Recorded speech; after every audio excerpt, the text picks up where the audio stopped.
താങ്കൾക്ക് ഇന്ന സമയത്ത് ശനിദോഷം ചൊവ്വാദോഷം ഉണ്ട് അല്ലെങ്കിൽ ഉണ്ടാകുമെന്ന് ആരാണ് താങ്കളോട് പറഞ്ഞത്? അതല്ലെങ്കിൽ എങ്ങനെയാണ് താങ്കൾ അങ്ങനെയൊരു തീരുമാനത്തിൽ എത്തിയത്? ഉത്തരം അറിയില്ലെങ്കിൽ പറയാം. ജനിച്ച സമയം വച്ച് വിവിധ ആളുകളുടെ ജീവിത അനുഭവങ്ങൾ മനസ്സിലാക്കി പണ്ടുള്ളവർ തയ്യാറാക്കിയ ജ്യോതിഷശാസ്ത്രം എന്ന ഗ്രന്ഥം അനുസരിച്ചാണ് നിങ്ങൾ ഇത്തരം തീരുമാനത്തിൽ എത്തുന്നതെന്നറിയുക. ഒരേ സമയത്ത് ജനിക്കുന്ന ഏതാനും ആളുകളുടെ ഭാവിജീവിതത്തിലെ പൊതുരീതികൾ, പൊതുസംഭവങ്ങൾ ഒക്കെ നിരീക്ഷിച്ചാണ് പണ്ട് ഈ ജ്യോതിഷശാസ്ത്ര ഗ്രന്ഥം ഉണ്ടാക്കിയത്.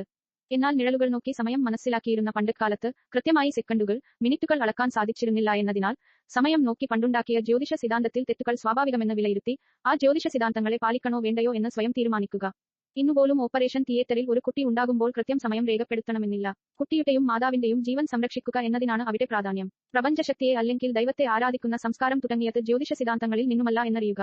ഇതുമായി ബന്ധപ്പെട്ട് നിരവധി പുതിയ കാര്യങ്ങൾ പറയുന്ന വിവിധ വീഡിയോകൾ ഇനിയും വരാനുണ്ട്. നിങ്ങളുടെ അഭിപ്രായങ്ങൾ, സംശയങ്ങൾ എന്നിവ കമന്റ് ചെയ്യുക. അവക്കുള്ള മറുപടിയും തരുന്നതാണ്. കൂടുതൽ വീഡിയോകൾ കാണാനായി ലൈക്ക്, ഷെയർ, സബ്സ്ക്രൈബ്, ഫോളോ ചെയ്യുക.